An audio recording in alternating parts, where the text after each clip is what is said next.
ನಮಸ್ಕಾರ ಎಲ್ಲರಿಗೂ ಮದರ್ಸ್ ರೆಸಿಪೀಸ್ಗೆ ಸ್ವಾಗತ. ಇವತ್ತು ಹೋಟೆಲ್ಗಳಲ್ಲಿ ಮಾಡುವ ಗಟ್ಟಿ ಚಟ್ನಿ ಯಾವ ರೀತಿ ಮಾಡೋದಂತ ತೋರಿಸ್ತಾ ಇದ್ದೀನಿ. ಇದು ದೋಸೆ ಜೊತೆ ಇಡ್ಲಿ ಜೊತೆ ತಿನ್ನೋಕ್ಕೆ ತುಂಬಾ ರುಚಿಯಾಗಿರುತ್ತೆ.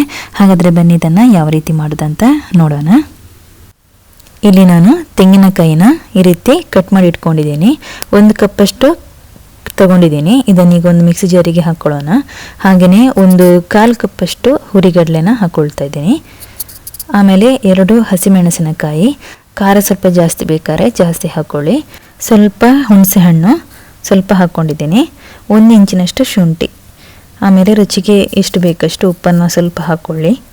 ಈಗ ಸ್ವಲ್ಪ ನೀರನ್ನು ಹಾಕ್ಕೊಂಡು ತರಿಯಾಗಿ ರುಬ್ಕೊಳ್ಬೇಕು. ಜಾಸ್ತಿ ನೀರನ್ನು ಹಾಕಿ ರುಬ್ಕೊಳಕ್ಕೆ ಹೋಗಬೇಡಿ, ತರಿಯಾಗಿ ರುಬ್ಕೊಂಡ್ರೆ ಸಾಕು. ನೋಡಿ, ಈ ಥರ ರುಬ್ಕೊಂಡಿದ್ದೀನಿ ನಾನು. ಗಟ್ಟಿ ಚಟ್ನಿ ಯಾವಾಗಲೂ ನೈಸಾಗಿ ರುಬ್ಕೊಳ್ಳಿಕ್ಕೆ ಹೋಗಬಾರ್ದು. ಈಗ ಇದನ್ನು ಒಂದು ಬೌಲಿಗೆ ಹಾಕ್ಕೊಳ್ತಾ ಇದ್ದೀನಿ.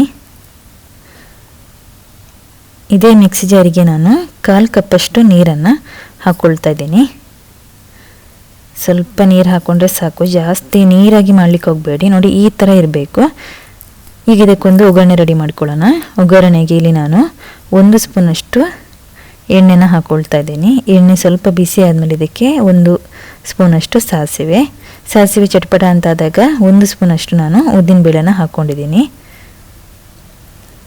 ಈಗ ಸ್ವಲ್ಪ ಕರಿಬೇವನ್ನು ಕೂಡ ಹಾಕ್ಕೊಳ್ತಾ ಇದ್ದೀನಿ. ಈ ಚಟ್ನಿಗೆ ಹಾಕ್ಕೊಳ್ಳೋಣ. ನೋಡಿ, ಗಟ್ಟಿ ಚಟ್ನಿ ರೆಡಿಯಾಗಿದೆ. ಇದನ್ನು ಇಡ್ಲಿ ಜೊತೆ ದೋಸೆ ಜೊತೆ ತಿನ್ನೋಕ್ಕಂತೂ ತುಂಬ ರುಚಿಯಾಗಿರುತ್ತೆ.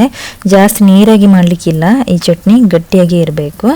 ತುಂಬ ರುಚಿಯಾಗಿರುತ್ತೆ. ಹೋಟೆಲ್ಗಳಲ್ಲಿ ಕೊಡ್ತಾರಲ್ಲ ಅದೇ ರೀತಿ ಇರುತ್ತೆ.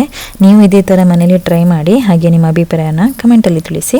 ನನ್ನ ಈ ರೆಸಿಪಿ ನಿಮ್ಗೆ ಇಷ್ಟ ಆದರೆ ಪ್ಲೀಸ್ ಸಬ್ಸ್ಕ್ರೈಬ್ ಮಾಡಿ, ಲೈಕ್ ಮಾಡಿ, ಶೇರ್ ಮಾಡಿ. ನನ್ನ ಈ ಚಾನಲನ್ನು ಸಪೋರ್ಟ್ ಮಾಡ್ತಾಯಿರಿ.